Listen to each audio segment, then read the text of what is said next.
Carta de Paulo aos Romanos, capítulo 8. Leremos os versos 26 a 30. Após a leitura, por favor, mantenha a sua Bíblia aberta comigo nesta passagem. Está escrito: também o Espírito, semelhantemente, nos assiste em nossa fraqueza, porque não sabemos orar como convém, mas o mesmo Espírito intercede por nós sobremaneira, com gemidos inexprimíveis. E aquele que sonda os corações sabe qual é a mente do Espírito, porque segundo a vontade de Deus é que ele intercede pelos santos. Sabemos que todas as coisas cooperam para o bem daqueles que amam a Deus, daqueles que são chamados segundo o seu propósito. Porquanto aos que de antemão conheceu, também os predestinou para serem conformes à imagem de seu Filho, a fim de que ele seja o primogênito entre muitos irmãos. E aos que predestinou, a esses também chamou. E aos que chamou, a esses também justificou. E aos que justificou, a esses também glorificou. Amém. Quero lhe fazer uma declaração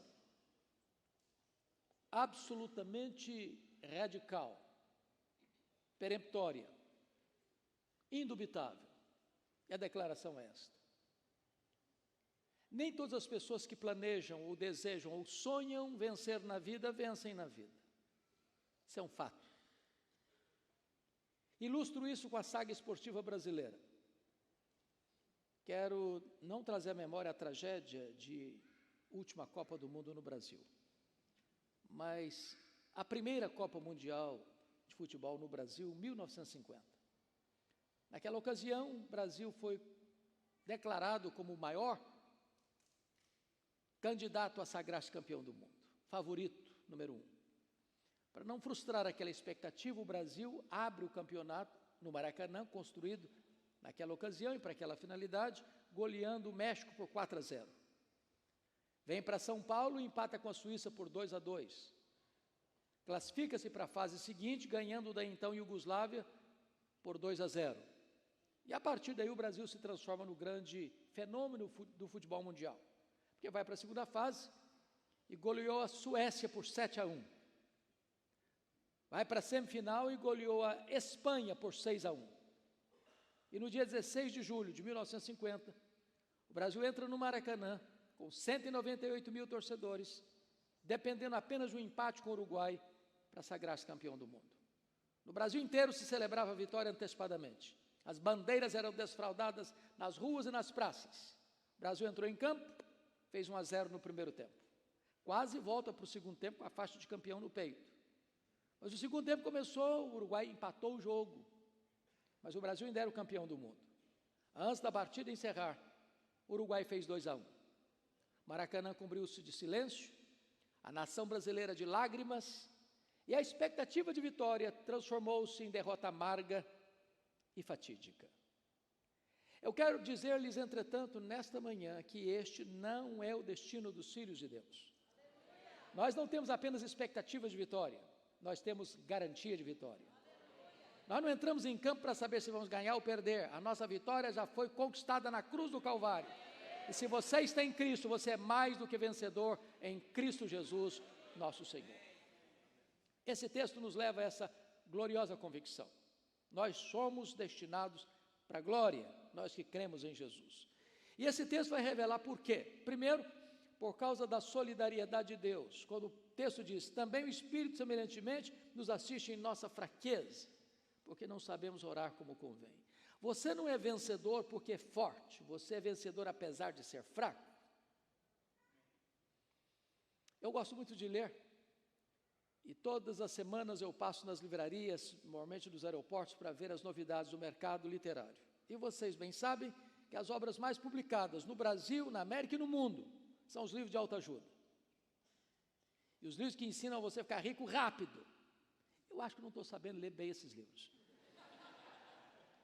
Mas esses livros dizem o seguinte: você é forte, você tem a força, você tem o poder, você é um gigante. Sabe o que a Bíblia diz? Exatamente o contrário. A Bíblia diz que nós somos fracos. A Bíblia diz que Deus conhece a nossa estrutura e sabe que somos pó. E nós temos muitas fraquezas, fraquezas físicas.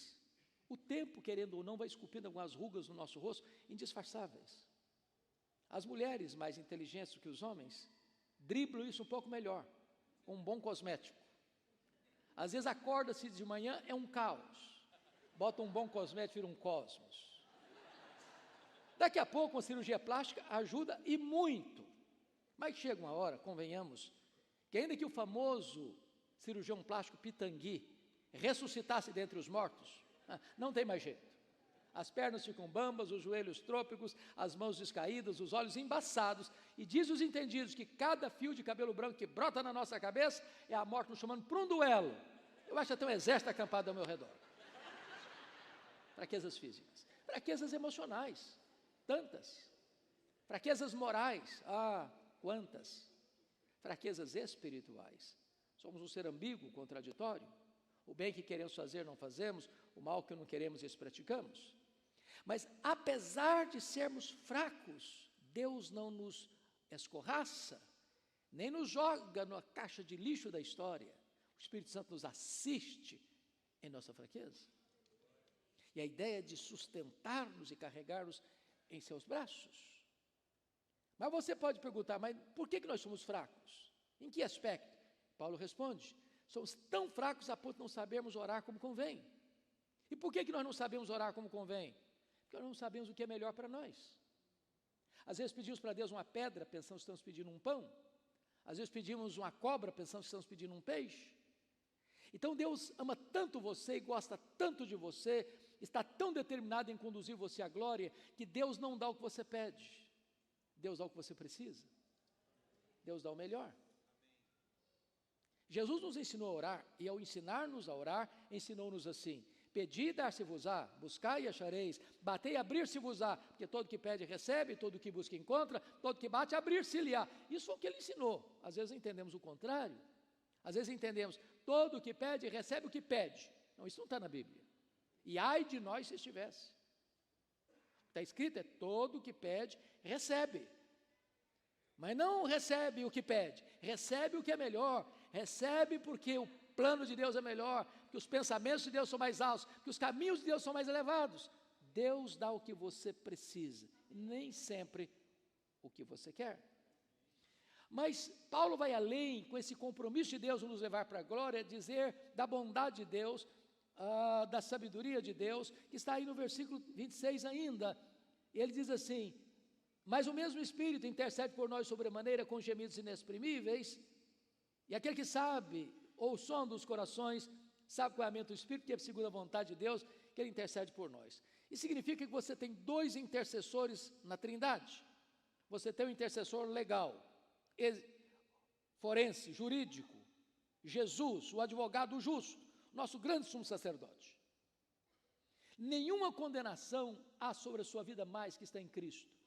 Porque quando o diabo, que é o nosso acusador, levanta alguma acusação contra você, diante do trono de Deus, o seu advogado, Jesus Cristo justo, se levanta e diz, Pai, por esse pecado, eu morri na cruz, já paguei essa conta, já paguei essa dívida, aquele que está em mim não deve mais nada, está aqui com a tua lei, está aqui com a tua justiça, está completamente justificado, não deve mais nada. A Bíblia pergunta assim, quem tentará acusação contra os eleitos de Deus? É Deus que os justifica. Quem os condenará? É Cristo Jesus quem morreu, o anjo que ressuscitou, o qual está à destra de Deus e também intercede por nós. Mas você tem um segundo intercessor na Trindade, o Espírito Santo.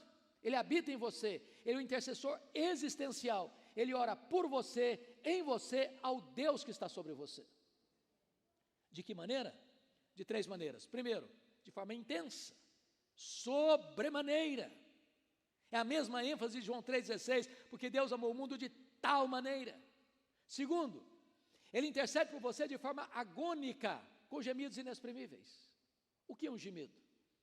É uma expressão tão profunda de sentimento e dor, que você não articula em palavras.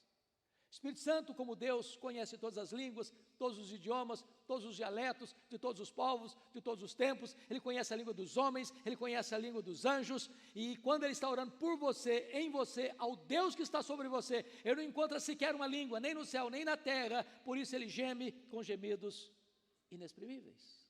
É com essa agonia que Ele intercede por você. Mas em terceiro lugar, Ele intercede por você de maneira eficaz, porque é segundo a vontade de Deus, diz o verso 27, que Ele intercede por você. Se eu não sei orar como convém, o Espírito Santo sabe. Se eu desperdiço oração, Ele não desperdiça nenhuma. Então, exatamente por essa razão, você e eu estamos sendo destinados para a glória e conduzidos como mais do que vencedores em Cristo Jesus, nosso Senhor.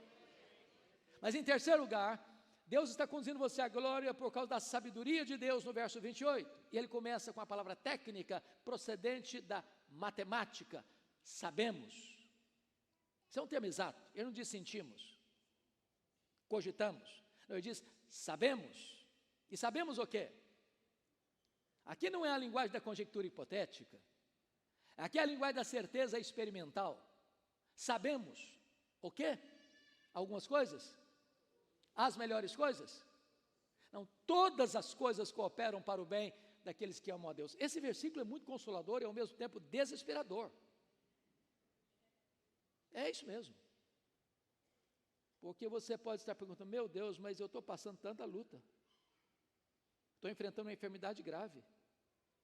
Eu acabei de passar por um luto doloroso. Eu acabei de enfrentar um divórcio amargo. Como assim? Todas as coisas cooperam para o meu bem. Então nós temos que entender o que Paulo primeiramente não está falando. Ele não está falando que todas as coisas que acontecem com você são coisas boas. Ele não está dizendo isso. Com crente acontecem coisas difíceis também. Crente fica doente. Crente bate carro. Crente perde emprego. Crente é abandonado. Crente é traído. Crente sofre bala perdida na rua. Então Paulo não está dizendo que todas as coisas são boas. Ele mesmo foi preso, açoitado, apedrejado, enfrentou naufrágios, foi acusado, foi martirizado. Então, ele não está dizendo que todas as coisas que acontecem com você são coisas boas. Segundo, ele não está dizendo que as coisas que acontecem com você contribuem para o seu bem, porque as coisas acontecem dentro de um campo de coincidência, num jogo de dados. Não. O que ele está dizendo é que Deus tempera saúde e doença, prosperidade e adversidade, alegria e choro, momentos de grande alegria e de grande tristeza. Mas Deus, como que um tapeceiro divino, vai entrelaçando todas essas coisas e tudo isso no fim vai contribuir para o seu bem. Às vezes nós não entendemos isso. Gary Chapman, o autor do livro As 5 Linguagens do Amor, ilustra isso de uma maneira muito singela. Ele diz que quando era criança brincava aos pés da sua mamãe, que fazia um bordado à mão. Ele olha o bordado de baixo para cima, enxerga o bordado pelo avesso, não contendo a curiosidade, diz, mamãe, que coisa horrível que o senhor está fazendo, não tem beleza nenhuma nisso. A mãe entendeu o drama do menino, pegou-o no colo, mostrou o bordado de cima para baixo, tinha beleza, tinha harmonia, tinha propósito. Talvez você esteja olhando para a sua vida como uma criança olha o bordado pelo avesso. As linhas estão soltas, você não encaixa nada, parece que nada faz sentido. Mas haverá um dia que Deus vai sentar você de cima para baixo no colo dele e mostrar que ele sempre esteja trabalhando por você e não contra você. Terceiro, Paulo não está dizendo que todas as coisas cooperam para o bem de todas as pessoas. Quem semeia vento, colhe tempestade. Quem semeia na carne, da carne colhe corrupção. Mas se você ama Deus, Deus está trabalhando por você. E não há Deus como o nosso, que trabalha para aqueles que nele esperam. Talvez você ainda possa perguntar, bom, mas eu não estou entendendo o que Deus está fazendo com a minha vida. Talvez não entenda mesmo, e Deus nem prometeu explicar tudo. Mas você pode entender uma coisa, Deus é soberano, Deus é bom, e Deus é seu Pai. Quando Albert Einstein foi à América, ou veio à América pela primeira vez, uma repórter perguntou para a esposa dele, que o acompanhava, embora ela fosse uma mulher muito inteligente, a senhora compreende a complexa teoria da relatividade pela qual o seu marido é tão famoso no mundo? Ela respondeu, não, eu não compreendo a complexa teoria da relatividade pela qual meu marido é tão famoso no mundo, mas eu compreendo o meu marido. Você pode não entender tudo que Deus está fazendo na sua vida, mas você pode entender Deus. Ele é soberano, Ele é bom, Ele é seu Pai, e Ele está trabalhando todas as coisas para que tudo coopere para o seu bem. Mas você pode perguntar, mas que bem é esse? É ficar rico? É ser famoso? É ter milhões de pessoas nas redes sociais? Que bem é esse? A resposta está no versículo 29. Deus predestinou você para você ser parecido com Jesus. As outras coisas podem vir a reboque, mas o grande projeto de Deus não é só levar você para a glória, é transformar você à imagem do Rei da Glória. Como é que isso acontece? O versículo 30 responde: aos que Deus predestinou, a esses Deus também chamou. Quando ele diz aos que Deus predestinou, significa uma coisa: a sua salvação não começou na terra, começou no céu, não começou no tempo, começou na eternidade, não começou com você, começou com Deus. Não é você quem escolheu a Deus, Deus escolheu você. Às vezes nós usamos algumas expressões que precisam ser refeitas. Por exemplo, quando eu encontrei a Cristo, não, você não encontrou a Cristo, ele não estava perdido não, quem estava perdido era você, foi Ele que encontrou você. Quando eu me converti, não, você não se converteu, foi o Espírito Santo que mudou a sua vida. Tudo começa com Deus, tudo procede de Deus. É Deus quem planejou, é Deus quem executou, é Deus quem vai consumar a sua salvação, para que toda a glória pertença a Ele. Jesus disse: não fostes vós que me escolhestes a mim, pelo contrário, eu vos escolhi a vós outros. Aí Paulo diz: aos que Deus predestinou, a esses Deus também chamou. E você sabe que tem dois chamados, um geral, outro específico, um dirigido aos ouvidos, outro dirigido ao coração. Jesus Cristo disse: as minhas ovelhas me conhecem, elas ouvem a minha voz, e elas me seguem. Eu dou a elas a vida eterna, e ninguém as arrebatará das minhas mãos. Em outras palavras, quando você um dia ouviu o Evangelho, o Espírito Santo tirou tampando os seus ouvidos, tirou a venda dos seus olhos, foi lá e trocou o seu coração de carne, e lhe deu um coração de pedra, e lhe deu um coração de carne. De tal maneira que é Deus quem dá o arrependimento para a vida, é Deus quem dá a fé salvadora, é Deus quem regenera, é Deus quem justifica, é Deus quem santifica, é Deus quem glorifica, para que toda a glória pertença a Deus. O chamado de Deus é irresistível, como já ouvimos uma canção aqui hoje. A voz de Deus é poderosa. Deus chama na rua, Deus chama no hospital, Deus chama no campo de futebol, Deus chama na cozinha, Deus chama na igreja, e quando Ele chama, a voz dEle é poderosa, irresistível. Me permita ilustrar. Eu estava um dia, numa segunda-feira, no meu gabinete pastoral lá em Vitória. Chega um homem de 30 anos, bateu a porta e disse: eu posso falar com o senhor? Eu falei: claro que pode. Ele disse: eu estive aqui ontem à noite, no culto de domingo. Falei: que bom que o senhor veio, o senhor é bem-vindo aqui. Ele me respondeu: mas eu não vim participar do culto não. Falei: então o senhor veio fazer o quê? Ele me respondeu: eu era um traficante, eu vim roubar um carro.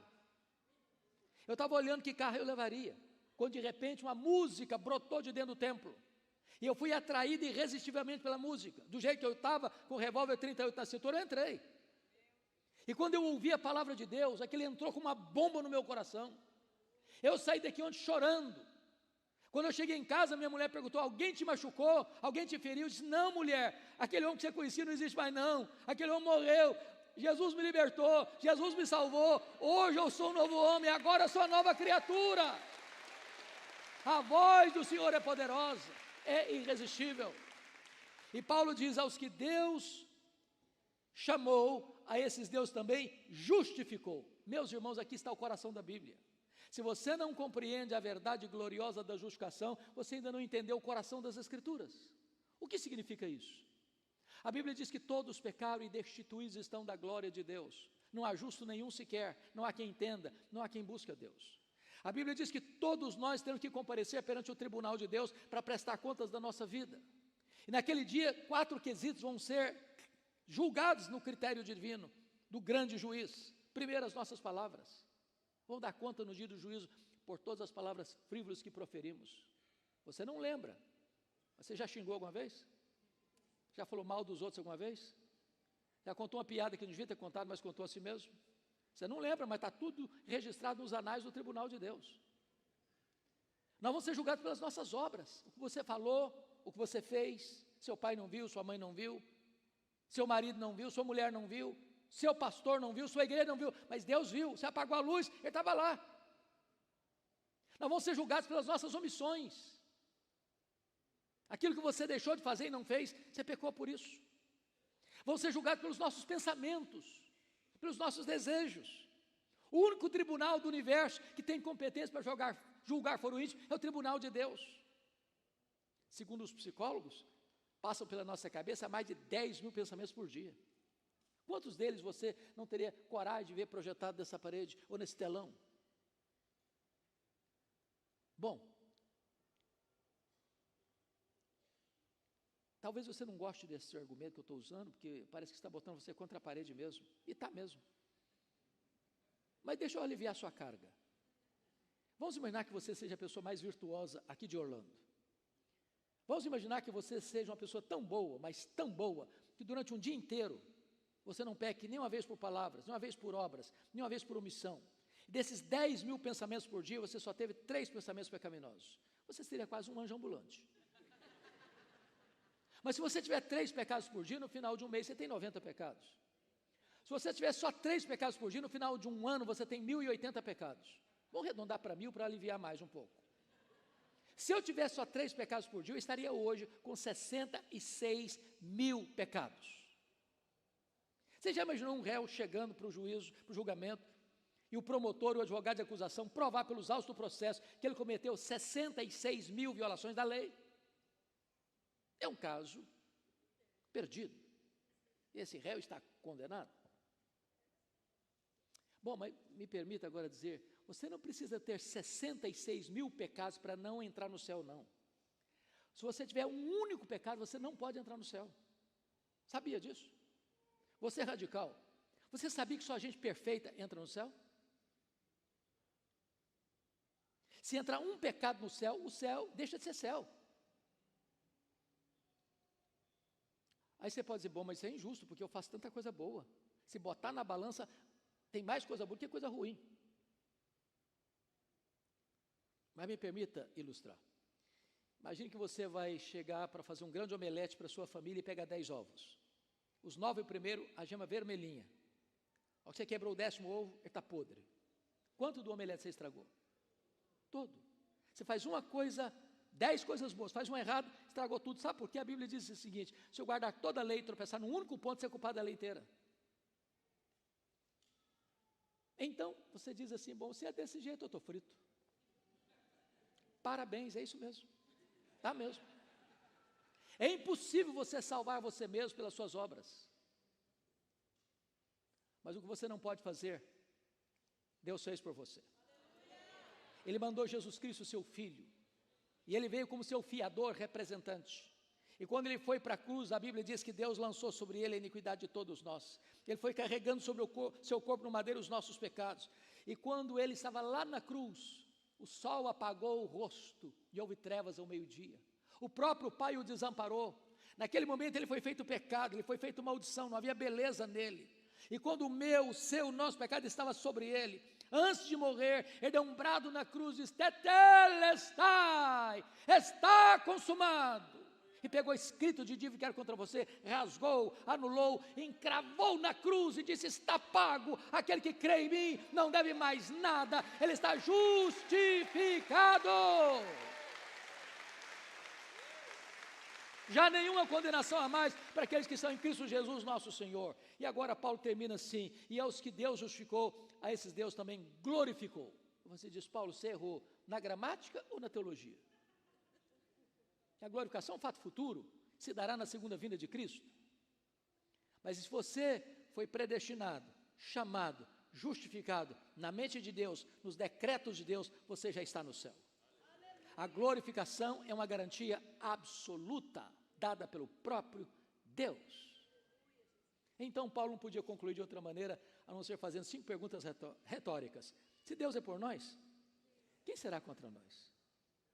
Aquele que não poupou seu próprio filho, antes por todos nós o entregou, porventura não nos dará graciosamente com ele todas as coisas?